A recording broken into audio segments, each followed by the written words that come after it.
Hello students, welcome to my channel More Education Junction. मैं हूं अंजुश्री मिश्रा। आज हम आप लोगों के लिए कक्षा 9वीं पाठ 3 सवैया लेकर आए हैं और जो आप लोगों को एग्ज़ाम की दृष्टि से इम्पॉर्टेंट है। यदि आप लोग मेरे चैनल पर नए हैं तो मेरे चैनल को सब्सक्राइब कर लें और बेल आइकन प्रेस कर लें ताकि आप लोगों को मेरे वीडियो के नोटिफिकेशन टाइम से मिलते रहें। तो चलिए हम स्टार्ट करते हैं। तो जो रसखान कवि थे वह थे दिल्ली के आसपास के रहने वाले थे और इन्होंने रसखान कवि जो हैं वह मुस्लिम संप्रदाय से थे और मुस्लिम संप्रदाय से होने के कारण फिर भी यह कृष्ण भक्ति शाखा के कवि कहे जाते हैं। क्योंकि जब इन्होंने क्या हुआ था कि इन्होंने जो कृष्ण भक्ति के कारण इन्हें रसखान अर्थात रस की खान कहा जाता है। ठीक है, आपने ब्रज भाषा में गाने योग्य जो है सवैये पदों की रचना की है और संकलित 4 सवैये में से प्रथम सवैये में उन्होंने श्री कृष्ण भगवान से प्रार्थना की कि यदि मुझे किसी भी योनि में जन्म मिले तो मैं ब्रज के क्षेत्र में ही मिलूं। ठीक है, और दूसरे में उन्होंने कहा कृष्ण प्रेम पाने के लिए संपूर्ण सुखों का परित्याग करने के लिए यह तैयार किया है। और तीसरे सवैये में कृष्ण के रूप में सौंदर्य के प्रति गोपियों की जो उस मुग्धता का वर्णन किया जिसमें वे स्वयं कृष्ण का रूप धारण कर लेना चाहती हैं। चौथे सवैये में पद में कृष्ण मुरली की धुन और मुस्कान के अद्भुत प्रभाव तथा गोपियों की व्यवस्था का वर्णन किया है। ठीक है, और जो रसखान कवि हैं यह कि इसके मुस्लिम जाति के थे पर इन्होंने अपने गुरु विट्ठल दास को बनाया और उसके बाद यह ब्रिज क्षेत्र में या ब्रिज जो है वहाँ पर ब्रिज में रहने लगे है ना, और फिर वहीं से इन्होंने अपनी जो भी की रचनाएं की। ठीक है, तो चलिए हम देखते हैं सवैया। तो सबसे पहले देखते हैं मानुस हो तो वही रसखान। ठीक है, मानुस हो तो वही रसखान बसो ब्रज गोकुल गाँव के ग्वारन। जो पशु हो तो कहाँ बस मेरो चरो नित नंद की धेनु मझरन। पाहन हो तो वही गिरि को जो कियो हरि छत्र पुरंदर धारण। जो खग हो तो बसेरु करो मिलिकालंदिकूल कदम बिकिडारन। तो यह जो संदर्भ है यह है पद्य हमारी पाठ्य पुस्तक के सवैये पाठ से लिए गया है और उसके रचना इसके कवि क्या है रसखान जी हैं। ठीक है, और यह देखिए व्याख्या। तो व्याख्या में आप देख सकते हैं कि कवि रसखान जी कहते हैं कि अगले जन्म में यदि मैं मनुष्य के रूप में जन्म लूं तो मेरी इच्छा है कि मैं गोकुल गांव के ग्वाल बालों के बीच निवास करूं। वे कहते हैं कि यद्यपि मेरे बस की बात नहीं है किंतु मैं चाहता हूं कि यदि मेरा जन्म पशु के रूप में हो तो मैं रोज नंद की गायों के बीच ही रहूं। यदि मैं पत्थर बनूं तो उसी गोवर्धन पर्वत का बनूं जिसे श्री कृष्ण ने इंद्र के प्रकोप से ब्रज की रक्षा करने के लिए अपनी अंगुली पर छत्र के रूप धारण किया था। और यदि मैं पक्षी के रूप में आगामी जन्म लूं तो मेरी इच्छा है कि यमुना के किनारे के कदमों पर बैठने वाले पक्षियों के बीच में मेरा निवास हो।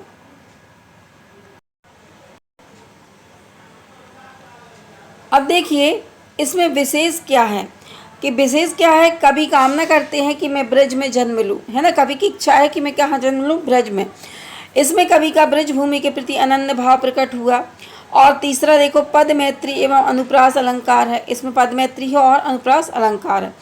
अनुप्रास अलंकार कहाँ होता है, जहाँ पर किसी वर्ण की बार बार पुनरावृत्ति होती है वहाँ पर क्या होता है, अनुप्रास अलंकार होता है। प्रवास में सुललित भाषा का ब्रज भाषा का प्रयोग हुआ है।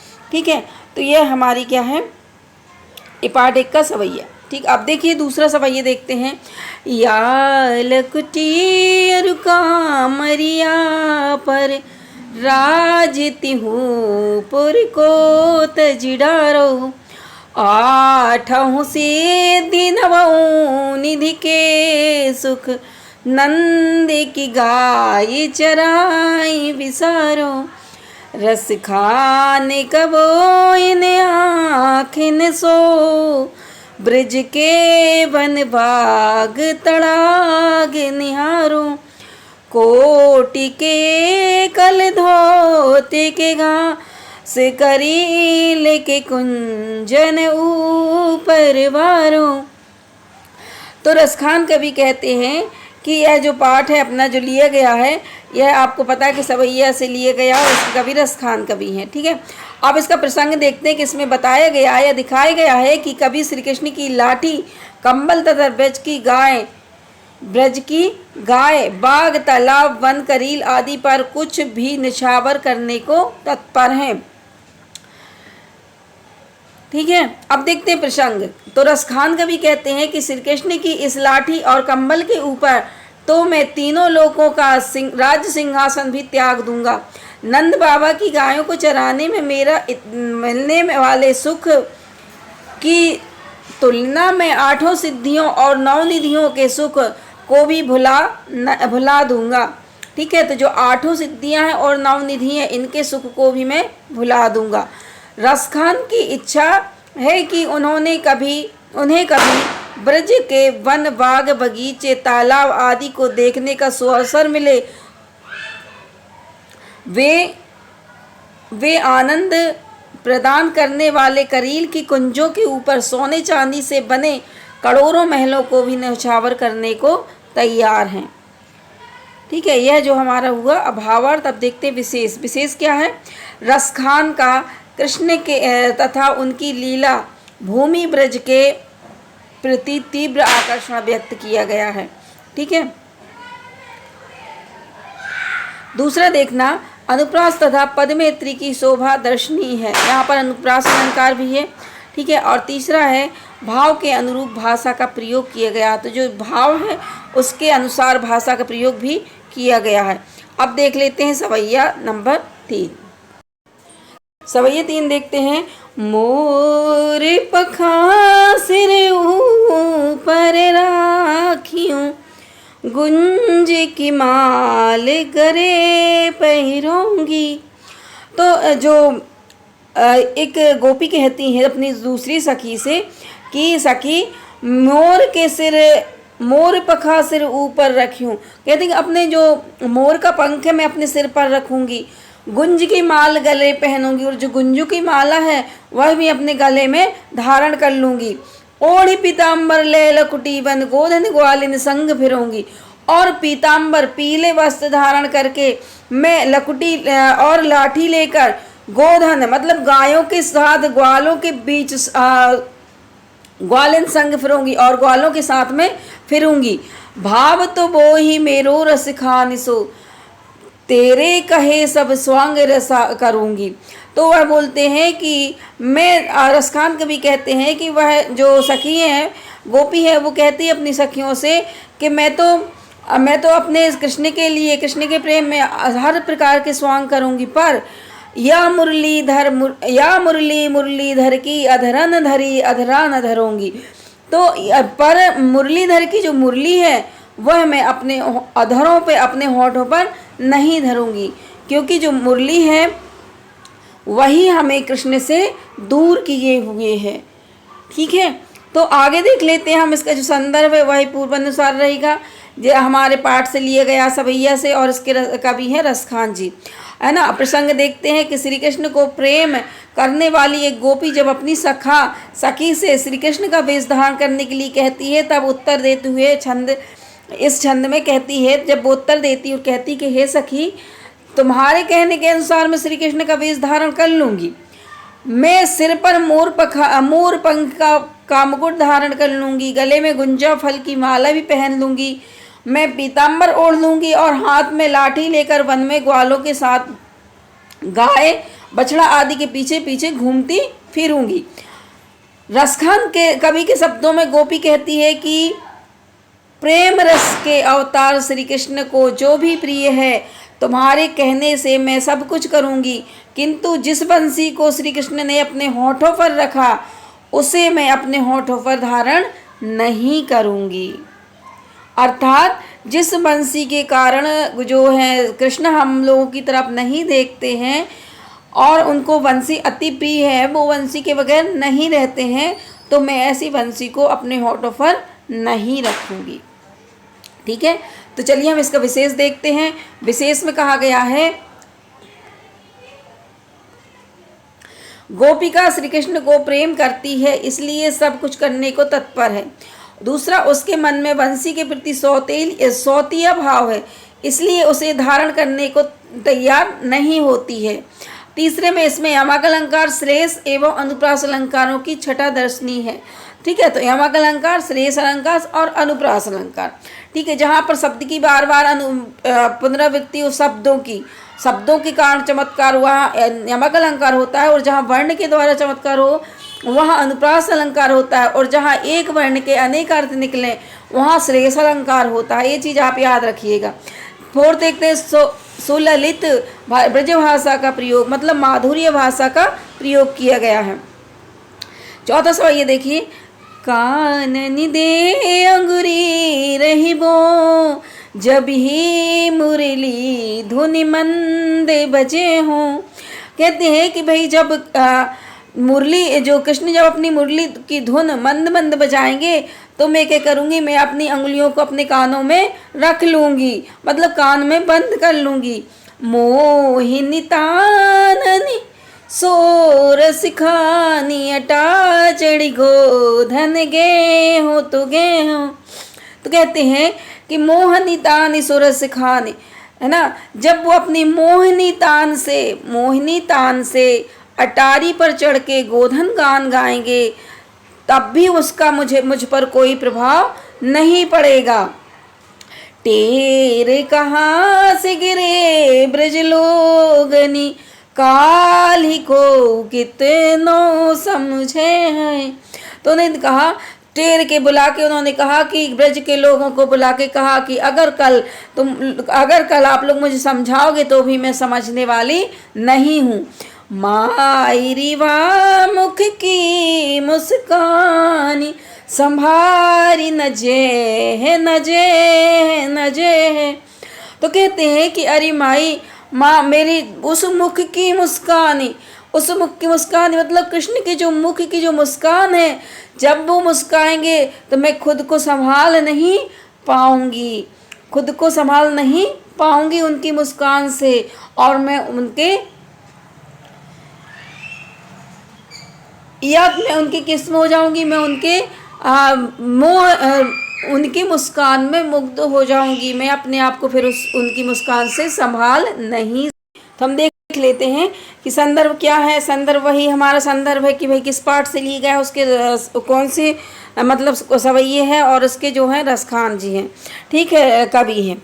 अब देखते हैं प्रसंग में क्या है। श्री कृष्ण की हर अदा को प्रेम करने वाली गोपी की मुस्कान पर मुग्ध होने की व्यवस्था का आकर्षक अंकन किया गया है।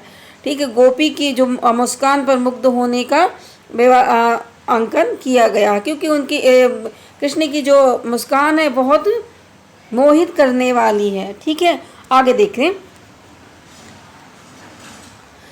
कृष्ण की बंसी के स्वर से आनंदित होने वाली गोपी कहती है कि यदि श्री कृष्ण धीमे स्वर में बंसी बजाएंगे तो मैं अपने कानों में अंगुली लगा लूँगी। ठीक है, मुझे मंद स्वर में बंसी नहीं सुननी है। मुझे मंद स्वर में क्या नहीं सुननी है? बंसी नहीं सुननी। कवि रसखान के शब्दों में गोपी कहती है कि वे अट्टालिका पर चढ़कर गोधन गीत गाएं तो गाते रहें, है ना, मुझे वह गीत नहीं सुनना है।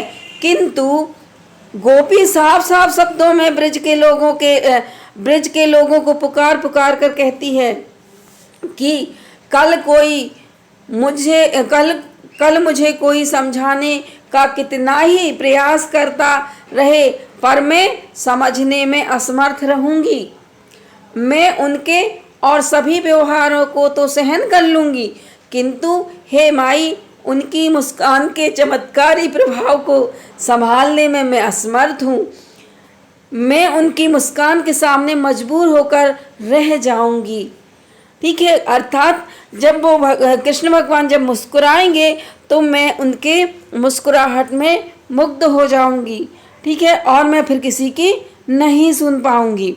इस प्रकार से ये हमारे भावार्थ हो गए। ठीक है, अब हम आगे चलते हैं, देखते हैं प्रश्नाभ्यास। प्रश्नाभ्यास में देखते हैं प्रश्न नंबर फर्स्ट देखते हैं, ब्रज भूमि के प्रति कवि का प्रेम किन रूपों में व्यक्त हुआ। तो ब्रज भूमि के जो प्रेम है वह कवि कहते हैं कि कवि रसखान को ब्रज भूमि इतनी प्रिय है कि वे अगले जन्म में भी ग्वाला, गाय, पत्थर, पक्षी आदि रूपों में ब्रज भूमि में ही रहना चाहते हैं। इसके लिए वे तीनों लोकों का राज सिंहासन, 8 सिद्धियां, 9 निधियां आदि का भी त्याग करने को तैयार हैं। वे ब्रज के वन, बाग, तालाब, करील के कुंजन आदि देखने के लिए ललायत हैं। वे सोने चांदी के महल त्याग कर ब्रज की झाड़ियों में रहना चाहते हैं। ठीक है, अब देखते हैं क्वेश्चन नंबर सेकंड, कवि का ब्रज के वन, बाग और तालाब निहारने के पीछे क्या कारण है। ठीक है, तो क्या कारण है कि कवि ब्रज के वन, बाग और तालाब निहारना चाहते हैं, क्या कारण है। तो रसखान कृष्ण के अनन्य भक्त हैं। वे उन सभी चीज़ों को प्रेम करते हैं जिनसे श्री कृष्ण का संबंध रहा है। ब्रज के वन, बाग और तालाबों से श्री कृष्ण का संबंध है, इसलिए कभी उनको निहारने के लिए ललायत हैं। ठीक है, क्वेश्चन नंबर तीसरा देखते हैं, सखी ने गोपी से कृष्ण का कैसा रूप धारण करने का आग्रह किया, अपने शब्दों में वर्णन कीजिए। तो आपको पता है कि सखी ने कैसा रूप धारण किया था, करने को कहा। तो सखी गोपी से श्री कृष्ण के ग्वाल रूप को धारण करने का आग्रह करती हैं। वह चाहती है कि गोपी कृष्ण की तरह ही अपने सिर पर मोर मुकुट धारण करे, गले में गुंजा फल की माला पहने, पीताम्बर ओढ़ ले, हाथ में लाठी लेकर गायों के पीछे वन में घूमे और अपने होठों पर मनमोहिनी वंशी धारण करके मधुर स्वर में बजाए। आगे देखते हैं क्वेश्चन नंबर 4, आपके विचार से कवि पशु, पक्षी और पहाड़ के रूप में भी कृष्ण का सानिध्य क्यों प्राप्त करना चाहता है। तो रसखान कवि कहते हैं कि कृष्ण के एक निष्ठ भक्त है। रसखान कवि जो हैं कृष्ण के एक निष्ठ भक्त हैं। उन्हें श्री कृष्ण के साथ साथ उनके संपर्क में रही प्रत्येक वस्तु से भी गहरा लगाव है, इसलिए वे पशु, पक्षी अथवा पहाड़ के रूप में श्री कृष्ण का सानिध्य चाहते हैं। इसमें कवि का दोहरा लाभ है, एक तो वे अपने प्रिय वस्तु के रूप में होंगे और दूसरे उस वस्तु के रूप में उन्हें श्री कृष्ण की निकटता प्राप्त होगी। क्वेश्चन नंबर 5 देखते, भाव स्पष्ट करना है कि कोटि के कल धोत के धाम करील के कुंजन ऊपर वारो। ठीक है, तो भाव यह है कि कवि रसखान को सोने चांदी के करोड़ों महलों के सुख साधनों से भी अधिक ब्रज के करीलों के कुंजन प्रिय हैं, क्योंकि उन करीलों के बीच उनके आराध्य देव श्री कृष्ण रहे हैं। वे करोड़ों महलों को कांटेदार करीलों पर निछावर करने को तैयार है। यहाँ प्रश्न जुड़ाव लगाव का है, धन लाभ का नहीं। ठीक है, आगे देखें, माई रिवा मुख की मुस्कानी सम्हारी न जय है, न जय है, न जय है। ठीक है, तो भाव यह है कि कृष्ण की अनोखी मुस्कान का इतना तीव्र प्रभाव है कि गोपी उस मुस्कान के प्रभाव को संभाल नहीं पाती। वह अपना संयम खो बैठती है तथा उस मुस्कान के प्रभाव में प्रभावित हो उठती है। उसी संभाल न पाने की असमर्थता को वह अपनी माई से कह रही है। प्रश्न नंबर 6 देखते हैं, कालिंदी कूल कदम्ब की डारन में कौन सा अलंकार है। तो देखो बच्चों, यहाँ पर जो है का है ना, कालिंदी, का, कूल, कदम्ब, यहाँ पर देखो का की बार बार आवृत्ति होने के कारण, एक से अधिक बार आवृत्ति होने के कारण इसमें अनुप्रास अलंकार है। ठीक है, मतलब कहने का अर्थ यह है कि किसी भी पंक्ति में यदि कोई भी वर्ण बार बार आवृत्ति हो रही है, उसकी बार बार आ रहा है, तो वहाँ पर अनुप्रास अलंकार होता है। ठीक है, आगे चलते हैं, काव्य सौंदर्य स्पष्ट कीजिए। या मुरली मुरली धर की अधरान धरी अधरान धरूंगी। तो इसमें भाषा देखिए इसमें माधुर्य गुण युक्त सुललित ब्रज भाषा का प्रयोग किया है। और अलंकार, इस पंक्ति में एक आय, मुरली तथा अधरान शब्दों का 2 बार अलग अलग अर्थों में प्रयोग हुआ, इसलिए यहाँ पर क्या होगा, यमक अलंकार। ठीक है। वर्ण आवृत्ति के कारण अनुप्रास अलंकार, और वर्णों की आवृत्ति होगी तो क्या है, अनुप्रास अलंकार। अधरान अधरी, अधरान अधरोंगी, है ना। आद्रा मुरली, मुरलीधर की। ठीक है, 2 बार माँ माँ आ रहा है तो यहाँ पर भी क्या हो जाएगा, अलंकार आ जाएगा, अनुप्रास अलंकार। ठीक है, आगे देखते हैं रस। रस में क्या, श्रृंगार रस है। यहाँ पर कौन सा रस है, श्रृंगार रस। आगे चलते हैं, रचना देखते हैं और अभिव्यक्ति। प्रस्तुत सवैया में जिस प्रकार ब्रजभूमि के प्रति प्रेम अभिव्यक्त हुआ है, उसी तरह आप अपनी मातृभूमि के प्रति अपने शब्दों में भाव अभिव्यक्त करें।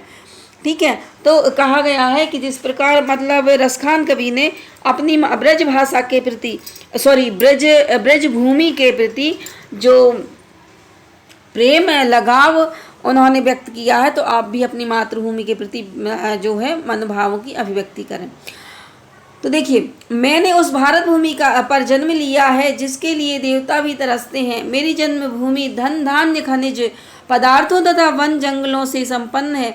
यहाँ स्वादिष्ट और मीठे जल वाली नदियाँ प्रवाहित हैं। यहाँ के पर्वत शिखर हर प्राणी का मन मोह लेते हैं। वादियों की हरियाली, झरने, तालाब, बाग बगीचे परम आनंद प्रदान करने वाले हैं। यहाँ के वृक्ष मीठे मीठे तथा पौष्टिक फल देते हैं। यहाँ की भूमि अत्यंत उपजाऊ है। चावल, गेहूँ, चना, मक्का, ठीक है, जौ, गन्ना, बाजरा, मूंग, मसूर आदि सभी फसलें ऋतुओं के क्रम में पैदा होती हैं।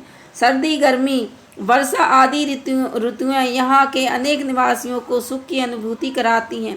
प्रकृति के समान ही यहाँ के समाज तथा संस्कृति भी श्रेष्ठ हैं, उत्कृष्ट हैं। मेरी कामना है कि मेरा जब भी पृथ्वी पर जन्म हो तब मैं भारत में ही हूँ। मतलब मेरा जन्म कहाँ हो, भारत में। यह धरा मुझे प्राणों से भी प्यारी है। तो चलिए, ये हमारा हो गया पार्ट कंप्लीट। और आप लोग भी इसको वीडियो को रोक के चाहो तो आप क्वेश्चन आंसर लिख सकते हैं। तो चलिए, आप लोग आप इसको अच्छे से अध्ययन करें, बार बार पढ़ें। और यदि आप लोगों को किसी पर वीडियो बनवाना हो तो आप लोग कमेंट्स कीजिएगा। और बच्चों ये बताएं कि आप लोगों को मेरे वीडियो पढ़ाने का तरीका कैसा लगा, और अपने दोस्तों को भी शेयर करें। ठीक है, तब तक के लिए जय हिंद और जय भारत।